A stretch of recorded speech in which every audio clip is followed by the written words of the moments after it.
어려서부터 들었던 이 말씀이 우리에게도 효험이 되게 하여 주옵소서. 학교를 다니고 또 세상의 것을 배우면서 세상의 것에 있는 것이 전부인 것처럼 진리라고 학문하고 취업하고 다녀보지만 결국 우리의 영원한 미래에 하나님께서 돌보시지 않으면 살 수 없는 것, 가정에서 배우는 것임을 다시 기억하게 하시고, 특별히 어버이날에 부모로부터 받았던 이 말씀이 살아나는 은혜의 시간 되게 하여 주옵소서. 부모님들이 원하는 것이 무엇인지 또 한번 헤아려보고 그 뜻을 살기로 다짐하는 이날 되게 하여 주옵소서. 이 시간 또 말씀 앞에 섰으니 우리를 주님 말씀 앞에 노출시켜 주시기를 바라며 구주 예수 그리스도의 이름으로 기도드립니다. 아멘. 할렐루야. 5월 특별 가족 예배라고 이렇게 드리잖아요. 5월, 8월, 12월 저희가 1년에 3번 특별 가족 예배를 드립니다. 주제를 정해서 가족들, 특별히 자녀들을 축복하고 가족을 위해서 기도하는 이 시간으로 1년에 3달, 3개월을 특별 가족 예배, 우리 표현으로 특가라는 표현으로 예배를 드리는데 뭐 여러 가지 이유를 들자면 저희 교회가 어린이들만을 위한 예배가 따로 없고 또 11시에 온 가족이 함께 예배를 드리는 것을 처음부터 실천해 왔기 때문에 지금 여기 아이들이 있는데 표가 잘 안 나잖아요. 어른들을 대상으로 하는 때로는 엄한 말도 하고 어려운 용어도 쓰는데 이런 예배를 아이들이 어려서부터 잘 훈련받아서 이렇게 함께 있는 것이 기특하고 또 고마워서 1년에 3번은 주 대상을 어린이라고 생각하고 예배를 드리자고 해서 5월은 가정이라는 테마로 8월인 성경학교 주제를 가지고 12월에는 성탄절, 대림절의 예배로 이렇게 특별 가족 예배를 드립니다. 이때는 기도 순서도 자녀들과 함께 하고 뭐 드라마도 하고 아이들이 순서 오늘 우리 성가대에 있는 아이들이 원래 성가대원이 아니고 특별 가정의 달이라고 이제 어버이들에게 효도 한번 한다고 이 비싼 얼굴을 보여준 겁니다. 그래서 그렇게 하기도 하는데 그러다 보니 뭐 청소년들이나 청년들에게는 좀 미안한 마음도 있죠.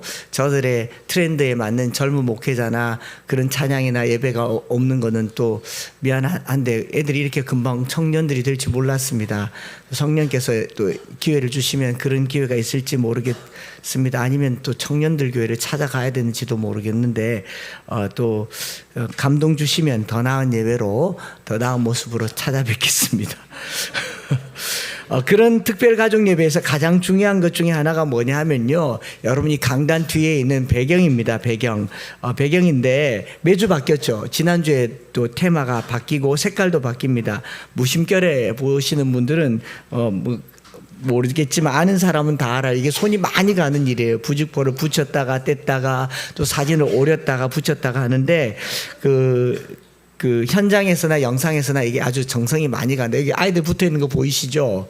이것도 지난주에 붙어 있던 건데 지난주에는 40명 가량 되는 아이들이 여기 붙어 있었습니다. 화면에 혹시 있나요? 이 아이들이 다 붙어서 이게 40명을 이렇게 그 다음도 보시고 또 그 다음도 보시고 이렇게 이 배경에 이렇게 붙여놨더니 누가 알을 와 지붕에다 얹어놨노. 그래가지고 옥상에 올려놓으니 불안하다 해서 이번 주에는 다 떼서 밑에다가 안정적으로 다시 원래 모습 이렇게 안정적으로 이렇게 깔아놨습니다. 밑밥을 깔아놨습니다. 이게 다 손이 가는 일이라고요. 손이 가는 일인데 그 중에서 중요한 게 여기 바뀌지 않는 게 원더풀 월드 테마죠. 주제가 뭡니까? 라면 해마다 이 주제를 정합니다. 원더풀 월드. 4월 달에 종영된 그 김남주 씨가 나온 드라마 원더풀 월드는 아니고요.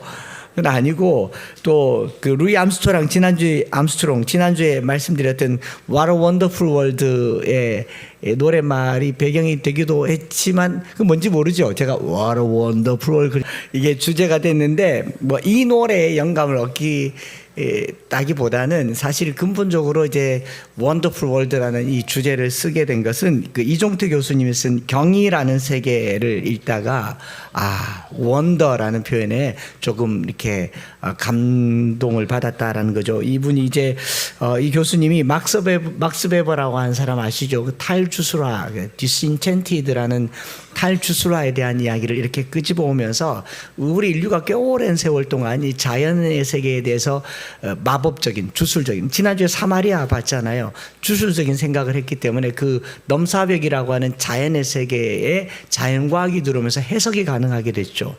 해석이 가능하게 된 그 첫 번째 배경이 이제 예언자들, 선지자들이 유일신 사상을 가지고 오면서 이제 자연은 더 이상 두려움의 대상이 아니라 우리가 극복하고 정복하고 다스려야 될 대상이다라는 이야기로부터 시작해서 이 마법의 세계에서 이성이 깨어난 것이 르네상스다라는 거예요. 그래서 이 이성의 세계로 전환되는 과정을 설명하면서 그러면 이제 더 이상 자연을 보면서 놀라거나 두려워할 필요도 없지만 해석하다 보니까 감정도 좀 메말라지고 드라이해지는 게 이 시대가 되는 겁니다. 그래서 세상 속에 존재하는 이 의미를 과학적으로 어떻게 입증하는지를 표현하는데 사용되는 이 감정적인 단어를 뭐라고 했냐면 원더, 경이라는 표현으로 쓰면 되고, 경이 이제 경이롭다라고 하잖아요. 원더, R이 빠졌네. 이제 원더, 경이라는 표현인데 네, 빨리 빼도 됩니다.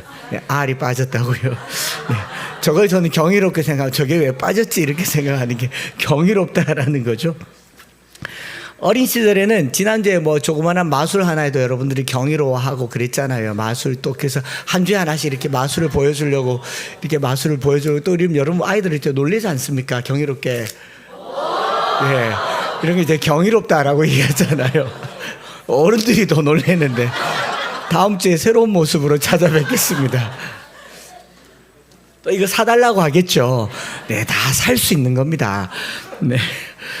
근데 이게 비법을 알고 나면 하나도 놀랍지 않아요. 하나도 놀랍지 않은데 이종태 교수님의 이 경이라는 세계에서 원더라고 하는 게 뭐냐면은요. 경이로움을 싹 빼고 나니까 다 해석이 되니까 재미가 없잖아요. 그래서 이 세상은 이제 이성으로 느낄 수 있는 재미를 찾아가는 시대가 되었는데 돈을 벌어서 뭐 하려면 재미있는 삶을 살고 싶다, 즐겁게 살고 싶다라고 하는데 조금 더 성숙하면 의미를 찾게 된다라는 거죠. 재미가 아니라 의미를 찾게 되고 의미를 찾고 나면 경이로움을 발견하게 되는 게 이게 유일신 사상을 가진 그리스도인들의 특징이다. 신이 없는 사람들은 세상을 다 해석하고 또 과학적으로 풀어내면서 그냥 재미만 누리지만 신이 있는 사람들이 누릴 수 있는 그 재미는 의미다라는 거죠. 이걸 경이라고 얘기하는 거죠. 어린아이들은 마술 하나를 보면서 우와 하잖아요. 근데 나중에 그러면 에이 다 알아요 그렇게 얘기하잖아요. 제가 이거 다음 주에 또 들고 오면 다 알아요. 에이 그런단 말이에요. 이 재미가 없죠. 또 새로운 재미를 찾아가다가 의미를 발견할 때 비로소 경이, 그래서 원더풀이라는 말을 쓰면서요. 그렇게 해서 다시 뛰는 심장을 르네상스라고 한대요. 르네상스. 부활이라고 하죠. 부활. 심장이 다시 뛰는 것.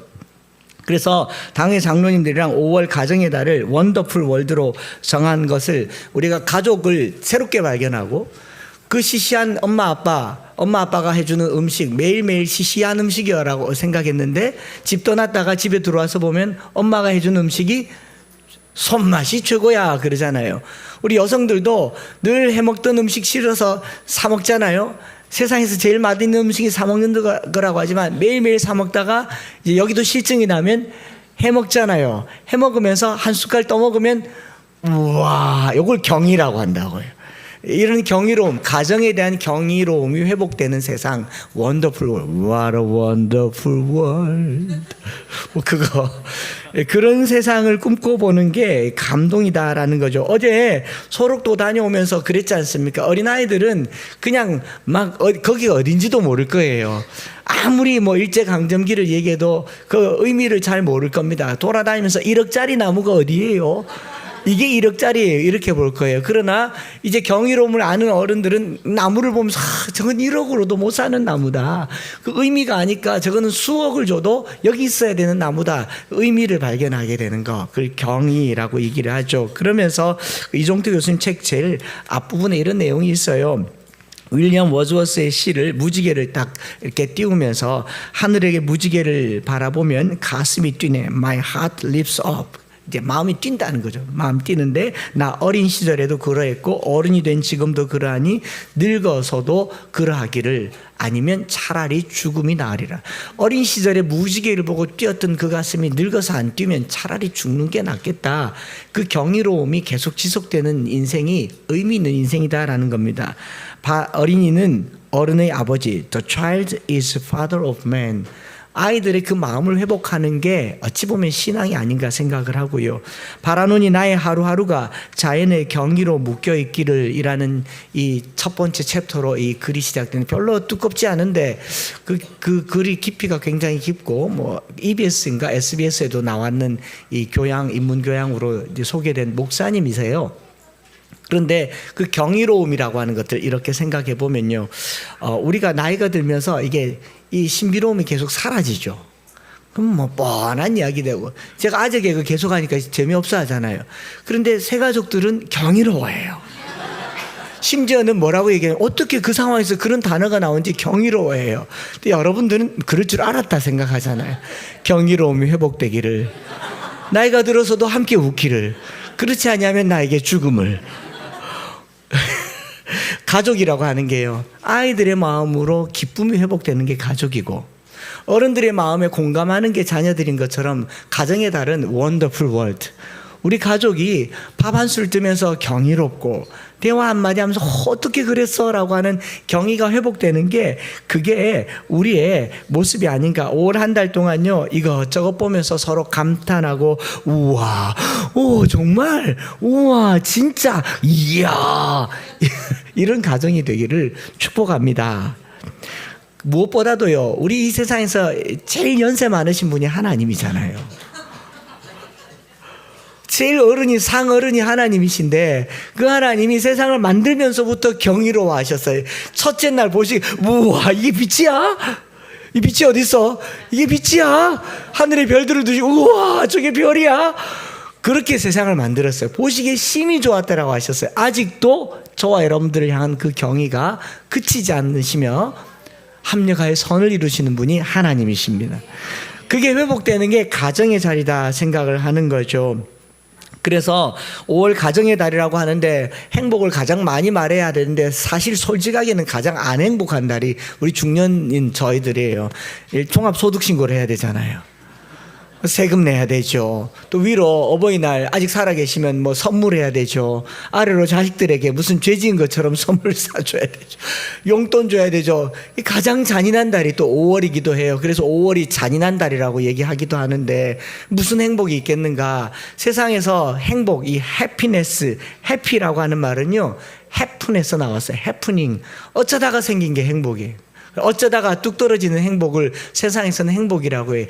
기대하지 않았던 일이 일어나면 행복이라고 해. 로또 맞으면 행복하고, 그래서 재수 좋은 날을 행복한 날로 여기고요. 갑자기 태양이 좋으면 행복하다라고 여기고, 그 비참한 사람이 갑자기 유복해지는 거, 이 일확천금을 행복이라고 여기는데, 요행이 거기에 들어오잖아요. 그러니까 로또를 사고 복권을 사는 게 세상에서는 행복인데, 하나님께서 우리에게 주신 행복, 이 복이라고 하는 것, 축복이라고 하는 바라크라는 말은, 블레싱이란 말은요, 계획하여서 주신 복입니다.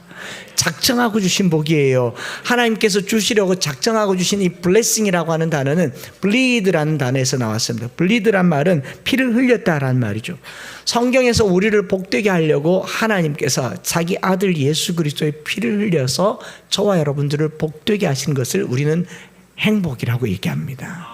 하나님께서 창세전에 저와 여러분들을 위한 이 피 흘림의 십자가를 계획하시고, 그 십자가를 통해서 우리에게 복을 주신 것, 그래서 God bless you라는 말은 하나님께서 피로 너에게 복 주셨다. 이것은 어느 날 갑자기 우연히 일어난 것이 아니고 계획하고 작정하고 주신 복이 복인 줄 믿습니다. 오늘 우리 이 채원이 유아세례 받는 걸 보면서 그런 생각을 해봐요. 어머니가 이 목숨을 걸고 흘린 피와 쏟아놓은 양수를 다 쏟고 나서야 태어난 게 복덩어리잖아요. 이게 왜 복덩이라 그러세요? 피를 쏟아서 태어난 게 자식들이에요. 여기 자녀들은 그냥 나온 게 아니야. 하늘에서 뚝 떨어진 게 아니고 제발로 그런 거 아니고, 뭐 20살 30살 돼서 내가 이제 좀 컸다고 하지만 천만의 만만의 콩떡이에요. 여러분들 부모님이 목숨 걸지 않으면 세상에 빛도 보지 못할 존재가 저와 여러분들입니다. 그거 기억하셔야 돼요. 어버이날 뭘 잘해줬기 때문에가 아니라 어머니가 쏟은 피만큼 사랑이 묻어있고, 또 우리 하나님께서는 그 아들 예수 그리스도의 보혈만큼 사랑이 묻어서 오늘 저와 여러분들이 복된 날 되시기를 축복합니다. 하나님께서는 자기 백성을 위해서 아들의 피 흘림을 통해 우리와 화목케 하는 복을 주셨는데, 로마서 5장 9절과 10절에 뭐라고 얘기합니까? 그러면 이제 우리가 그의 피로 말미암아 의롭다 하심을 받았으니 더욱 그로 말미암아 하나님 안에 진노하심에서 구원함을 받을 것이니 곧 우리가 원수 되었을 때 그의 아들의 죽으심으로 말미암아 화목하게 되었은즉 화목하게 된 자라서는 더욱 그의 살아나심으로 말미암아 구원을 받을 것이니라. 그 피가 우리에게 복이 됐다는 거죠. 그래서 가정에서 부모님들에게 어버이날을 얘기할 때는요, 엄마가 아빠가 내게 뭘 잘해줬느냐, 해준 게 뭐 있느냐로 어버이 아버지 날을 얘기할 수가 없어요. 존재 자체가 복입니다. 숨쉬고 있는 게 복이에요. 그 하이라 씨가 최근에 나온, 하이라가 아니고 시네라 씨가 최근에 나온 그게 하나님 그 책 제목이 어제 이제 읽다가 제가 다음 주에 더 소개할 텐데, 입양 부모가 되면서 그렇게 말을 하더라고요. 입양한 아이들은 버려진 아이들이 아니라 출산하기까지 10개월 동안 생모에 의해서 지켜진 아이라고. 그 지켜진 아이의 지킴을 연장하는 게 입양이기 때문에 입양이나 출산은 다르지 않다. 아이를 돌보는 모든 어른은 부모다라는 말을 쓰는데 너무너무 마음에 와닿았어요. 그렇다면 태어난 모든 자녀들은요, 그 부모로부터 지켜온 거예요. 10개월간 지켜진 거고, 그 지켜짐으로 지금 살아있으니 지금 생모든 길러준 부모든 고마움을 표현하는 게 어버이날인 줄 믿습니다. 그 부모의 사랑을 꼭 기억하셨으면 좋겠어요. 오늘 우리가 읽은 본문 말씀은요, 앞부분 주술과 마법으로 온 시선을 모으고 백성들로부터 스스로 높은 자라는 칭호를 받았던 사마리아 성의 시몬에게 복음을 전했던 빌립과, 그리고 그 시몬에게 성령 세례에 대해서 제대로 알려주었던 이 두 사도의 이야기에 이어진 이야기죠. 그 사도들로부터 성령 세례를 돈 주고라도 살려고 전유물로 만들려고 했던 이 시몬, 마법사 시몬이라는 사람은 상향지향적인 삶을 살았다. 높은 곳으로 올라가려고 세례도 받고 성령 세례도 자기 것으로 만들려고 했던 사람이었는가 하면, 빌립과 두 사도는 하향지향적인 삶을 살았다. 사명이라고 그랬잖아요. 사명은 낮은 곳을 향하고 욕망은 높은 곳을 향한다 라고 얘기를 했고요. 아이러니하게도 그 상향지향적인 삶의 모델 중에는 교회도 포함되어 있지 않습니까? 교회는 더 많이 모이려고 하고, 이 사명, 복음이라는 미명 아래서 더 이 상황을 키우려고 하고요. 이렇게 키워지게 되면 이 높아지려고 하고 이름을 높이려고 하는 모든 것의 끝은 바벨탑과 같이 될 수밖에 없다라는 것을 우리가 너무너무 잘 알고 있음에도 불구하고 우리의 삶은 이 바벨탑 시스템 속에 갇혀 있죠. 계속 높아져야, 커져야 뭔가를 할 수 있다는 고지론에 사로잡혀 있는 것입니다. 여러분, 제가 얼마나 더 타락할 수 있는지 여러분들이 증인이 되어질 수 있습니다. 더 커지면 됩니다. 더 많이 모이시면 됩니다. 그게 우리가 얼마나, 저도 이미 제가 7cm 더 올렸어요. 올린 이유는 저기 뒤에 잘 안 보일까봐. 비참하지만 그만. 그런데 빌립이나 사도들은 하향지향적인 삶을 살았어요. 사명이 있는 삶을 살았습니다. 예루살렘에서 사마리아로 내려갔다. 그리고 자기가 드러나는 것이 아니라 주님이 드러나는 삶을 살았고, 이제 그 뒤를 이어서 8장 26절부터 40절까지가 성령의 지시하심을 받아 남쪽으로 내려가서 에티오피아 여왕 이 간다게의 국고를 맡은 네시에게 복음을 전하는 내용이 우리가 읽은 본문 26절까지 40절까지인데, 박해로 말미암아 급하게 흩어져서 사마리아까지 갔지만, 예루살렘에서 사마리아, 금방 지도를 다시 보면요, 예루살렘에서 사마리아까지 올라갔어요. 한 74km입니다.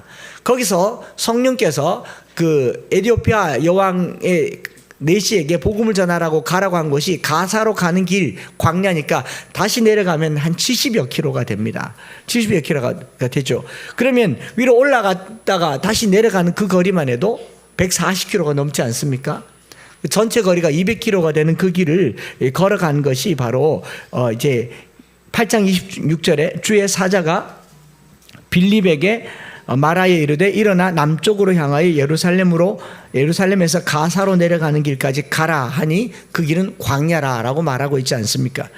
물도 그늘도 없는 곳에 어떤 위험이 도사리고 있는지도 모르는데 지금 박해를 받아서 뭐 준비물도 제대로 못 챙겼는데 집을 떠나서 사마리아에서 복음을 전했는데 느닷없이 성령님께서 남쪽으로 가래요. 그것도 광야라고 합니다. 강도가 있을 수도 있고 도대체 왜 가라고 하는지 말도 안 해줍니다. 그러면서 쭉 내려가다가 그 밑에서 이제 에티오피아 여왕 간다게의 국고 맡은 내시를 만납니다. 자, 사마리아에서 누구 만났죠?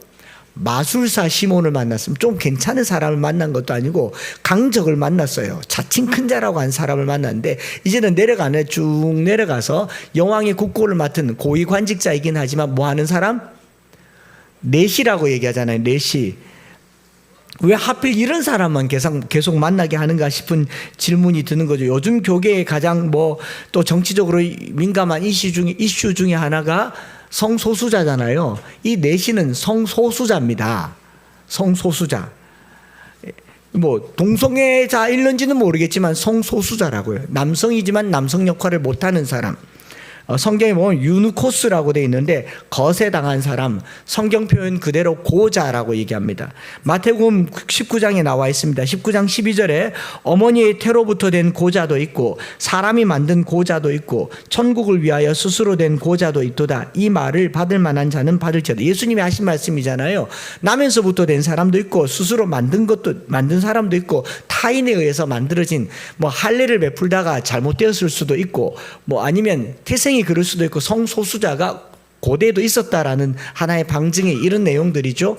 그런 이 내시는 특별히 국가에서 비리와 타락을 막기 위해서 막강한 권력을 가진 왕권을 지키기 위해서는 이 부정과 부패를 일삼을 필요가 없는 가족이 없는 사람이 내시 왕의 술 맡은 비서실장이 될 가능성이 많아요. 그래서 내시를 등용을 해서 내시가 항상 왕의 곁에 있는데 이 에티오피아 여왕 간다게의 국고를 맡은 내시를 빌립이 만나게 된 겁니다. 꼭 만나도 이런 사람을 만나요.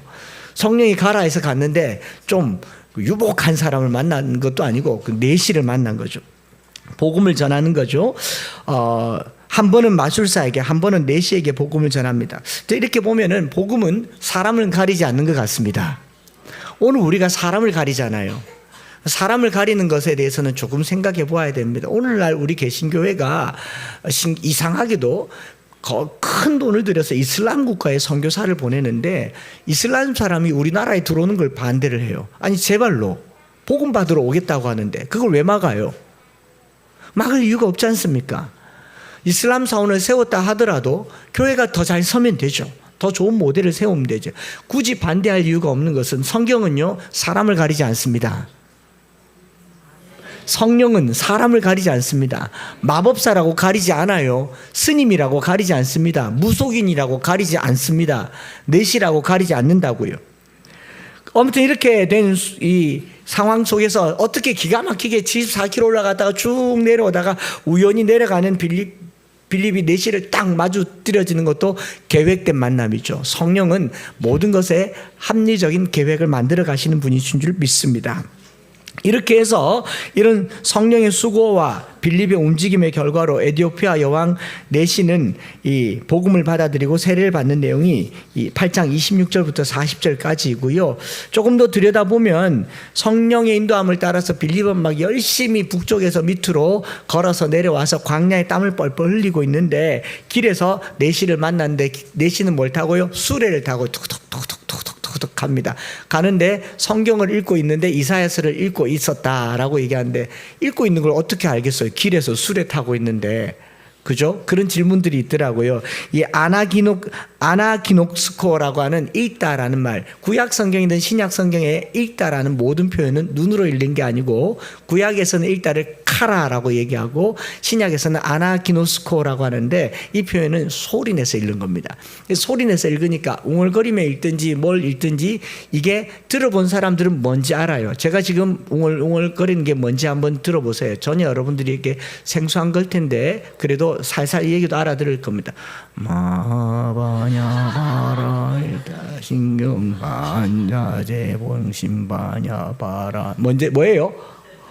반야심경 들어본 적이 있으면 다 안단 말이니. 그러니까 굳이 막 또박또박하게 크게 읽지 않아도 이사야 53장은 빌립이 아는 내용이고 제가 읽고 있으니까 쉽게 들어볼 수 있는 내용이고, 심지어는 유닉의 5단계 앞바닥에 있는 5장 53장 1절부터 12절까지다라는 거죠.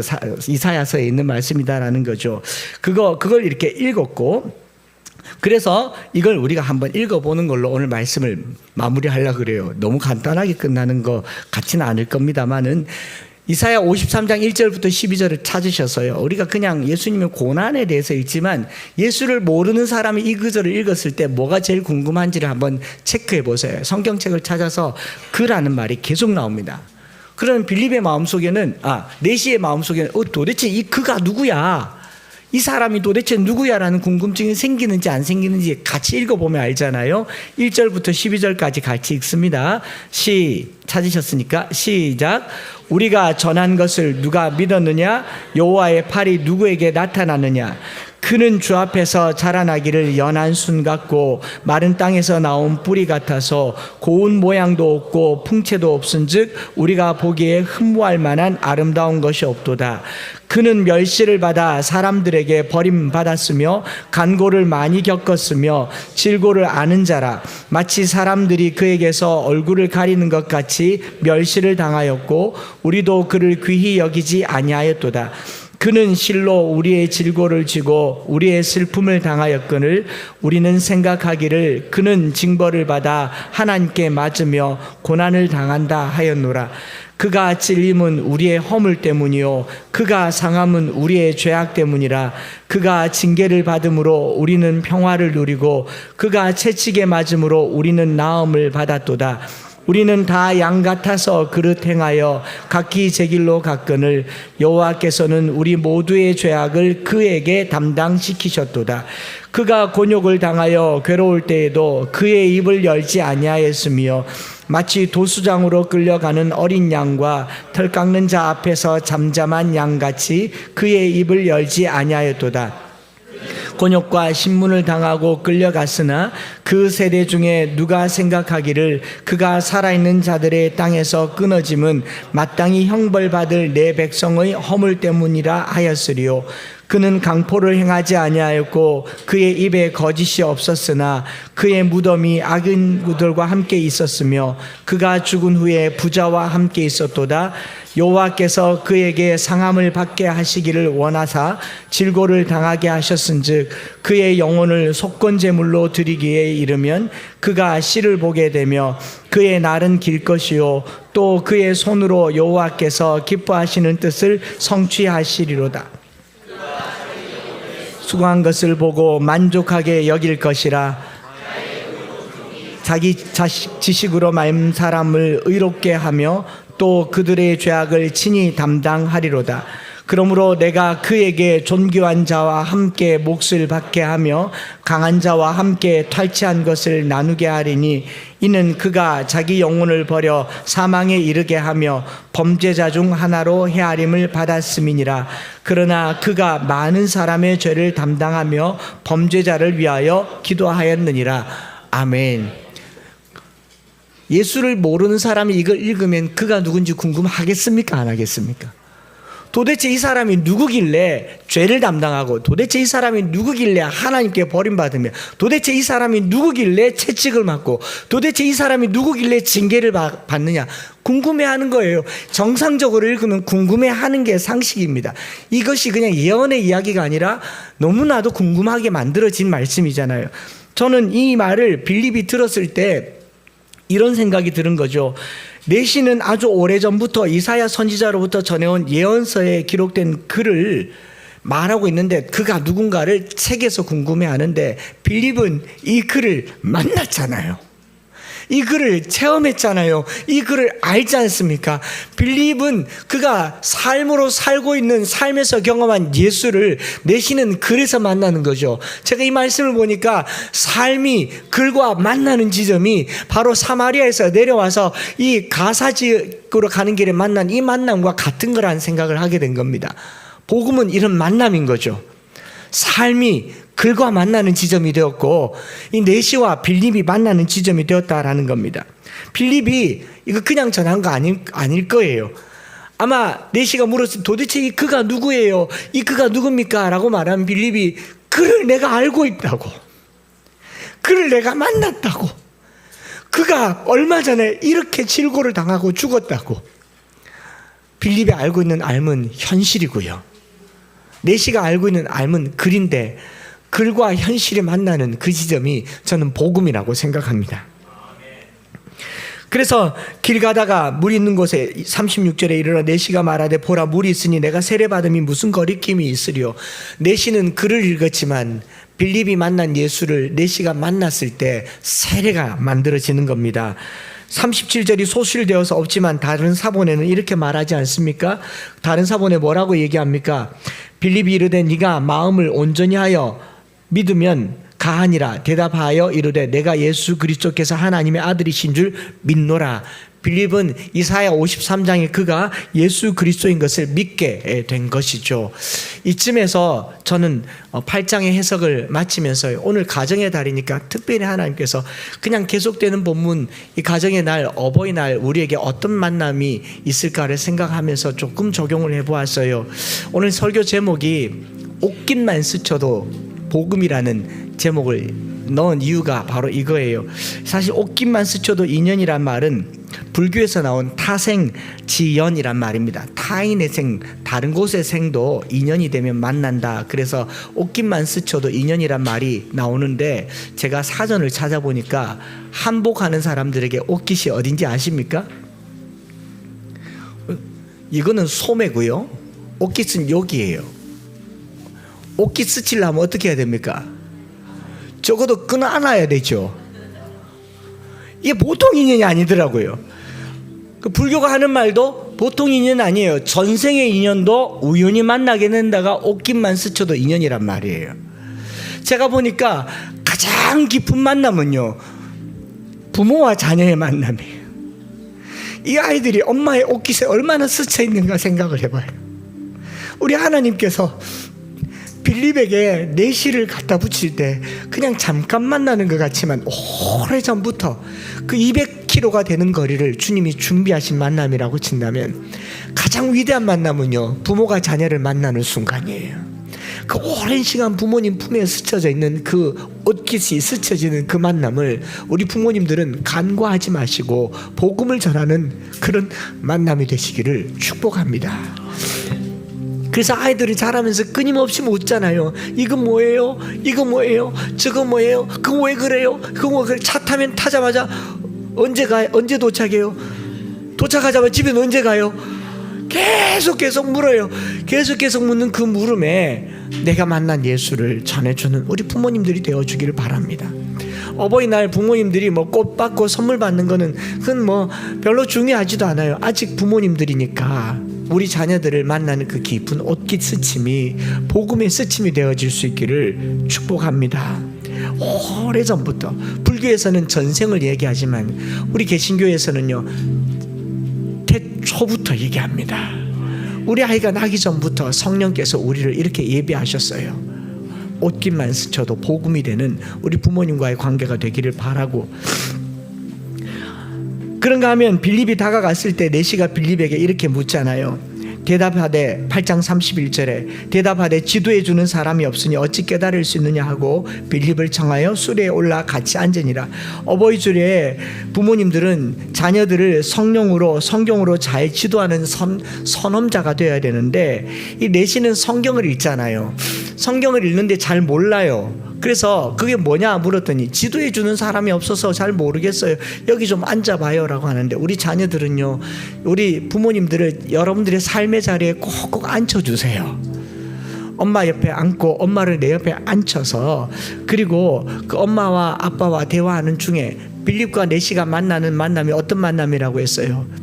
암과 책에 적혀져 있는 지식과 빌립의 경험이 만나는 자리잖아요. 전 부모와 자녀는 옷깃이 스쳐지는 만남이라고도 생각하지만 자녀들이 배우는 모든 지식을 부모님들이 이미 경험한 사람들이잖아요.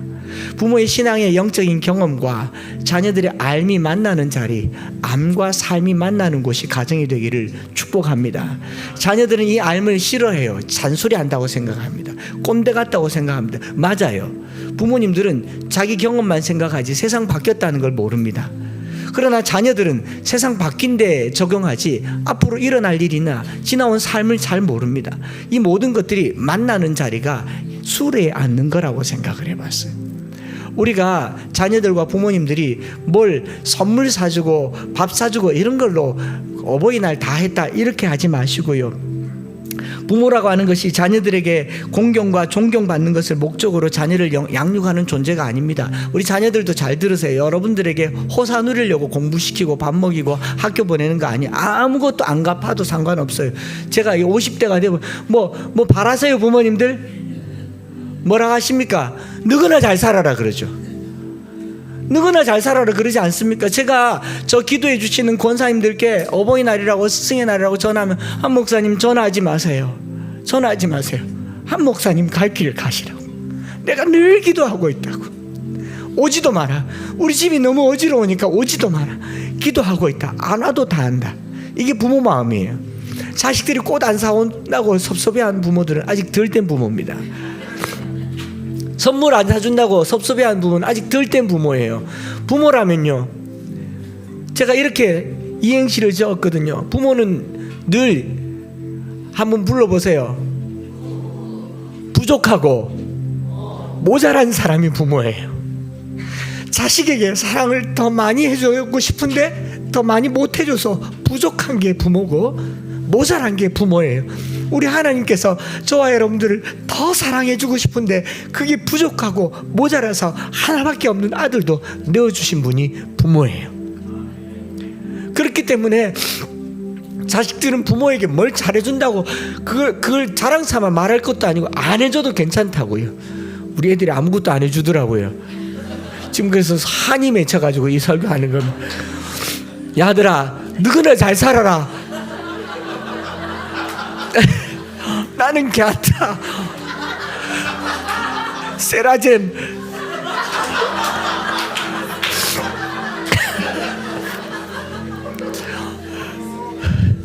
그런데요,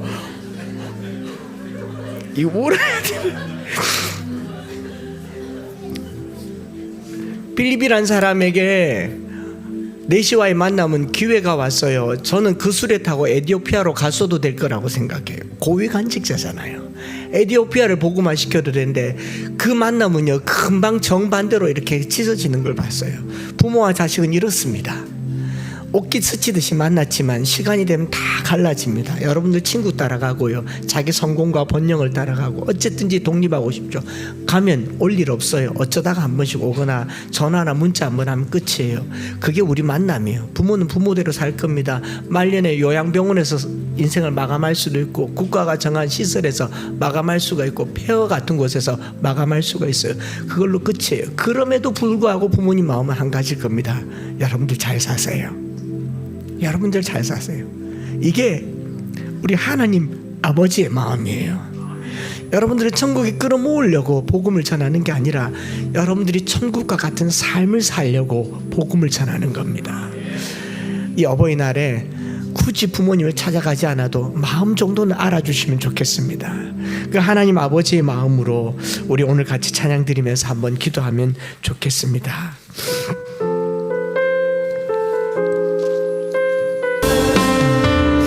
다시 한번 이 찬양 드릴 텐데요, 뭐를 한다는 생각보다 마음 정도만 알아주면 충분합니다. 육신의 부모님도 그렇고요, 우리 하나님 아버지의 마음도 그래요. 우리 하나님 아버지의 마음을 오늘 가득 담아서 옷깃 스치는 그런 만남 되기를 같이 한번 고백하면서 이 찬양을 드리기를 원하고, 그 앉은 수레에 같이 앉아서 대화 나누며 우리 삶이 알미 되는 시간 되기를 고백하겠습니다. 자녀들 얼마나 마음에 품었어요. 이 옷깃의 자녀들이 얼마나 닿았어요. 우리가 부모님의 사랑 생각하듯이 하나님 사랑을 생각하게 하시고 그 피 흘림이 내게 생명이 되었으니 이 생명을 더 전하는 부모가 되기를 원하고, 내 삶과 내 경험이 전달되기를 원하는 마음으로 다시 한번 고백합시다. 나의 마음이 아버지의 마음을 알아. 나의 마음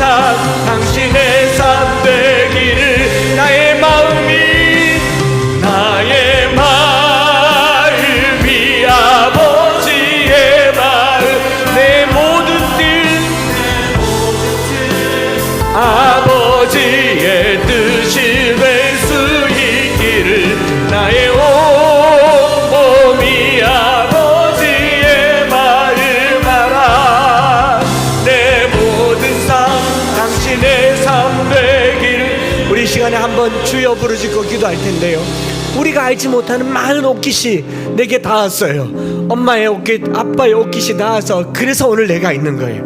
그거 기억해 달라고 말하지도 않아요. 갚아 달라고 말하지도 않아요. 각자의 길을 가는 겁니다. 내시는 내시의 길을 가고 빌립은 빌립의 길을 가도요, 거기 복음이 있더라고요. 우리가 이 옷깃이 끊어질 쯤에 내 경험이 자녀들의 안미 만나는 자리가 되게 해달라고. 우리 부모님들은요, 내가 만난 예수님을 자녀들이 꼭 만나기를 간절한 마음으로 기도하시고, 우리 자녀들은 부모님의 옷깃이 내게 얼마나 닿았는지를 꼭 기억했으면 좋겠고요. 삶은 각자가 살지만 만남은 주님 은혜 안에 있습니다. 오늘 그 은혜를 누리게 해달라고, 어버이날 꼭 기억하게 해달라고 주여 한번 부르짖고 기도하겠습니다. 주여,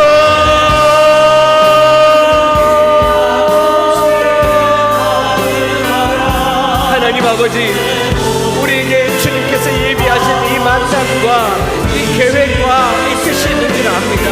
하나님, 우리가 피를 쏟아서 생명을 얻었으니 부모의 피를 쏟았고 그리스도의 피를 쏟아서 얻은 이 생명을 우리가 다은 이 옷깃에 생명으로 누리게 하여 주시옵소서.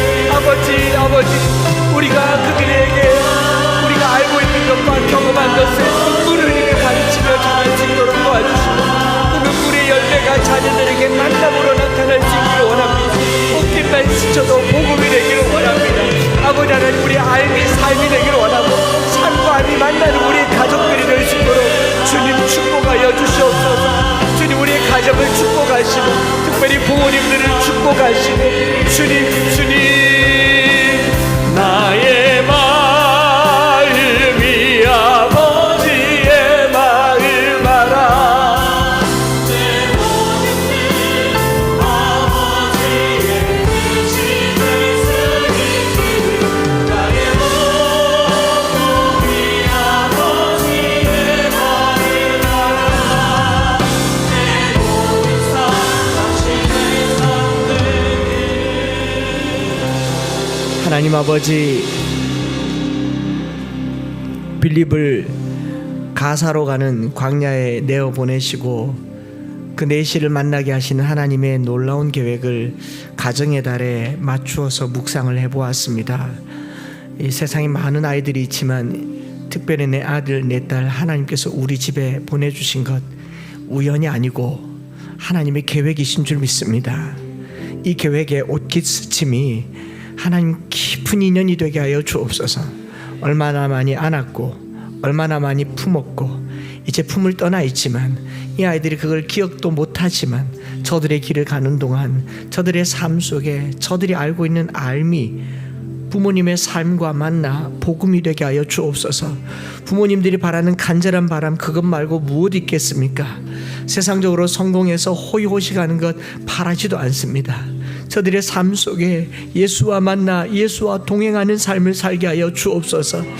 가이사라에서 에티오피아는 아주 먼 거리지만 그 먼 거리서도 한번 세례를 받았으니 그 만남이 지속되고 복음이 될 수 있도록 축복하여 주옵소서. 우리 자녀들을 축복하며 기도합니다.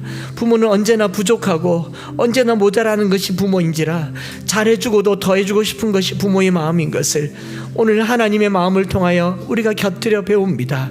하나님, 우리 어른들 된 자로서 자녀들에게 더 많은 사랑을 쏟아붓게 하여 주옵소서. 자녀들 된 자로서 부모의 마음을 더 헤아리는 어버이날이 되게 하여 주시옵소서. 하나님, 꽃도 달아드리고 또 선물도 해드렸지만 이걸로 표현할 수 있는 사랑이 아닌 줄 압니다. 그걸 받았다고 만족할 수 있는 사랑이 아닌 줄 압니다. 무엇보다 우리에게 아들 예수를 보내주신 하나님 아버지의 마음을 아는 이 한 주간이 되게 하여 주시옵소서. 주님 앞에 나오며 예물을 드립니다. 오늘 우리가 드린 예물을 통하여서도 하나님 아버지의 마음을 알고 그 뜻을 알아 복음이 전해지는 옷깃 스쳐지는 놀라운 역사가 나타나게 하여 주시옵소서. 주 예수 그리스도의 크신 은혜와 아버지 하나님의 변함없으신 사랑하심과 성령 하나님 위로교통 충만 역사하심이 오늘 하나님 아버지의 마음을 알고 부모의 마음을 알고 또 자녀의 마음을 알아 우리의 품에 옷깃에 그렇게 닿았던 자녀들 복음으로 이어지기를 소망하는 사랑하는 모든 가족들 위해, 경이로운 가족이 되기를 원하는 모든 식구들 위해 이제로부터 영원토록 함께 있을지어다. 아멘.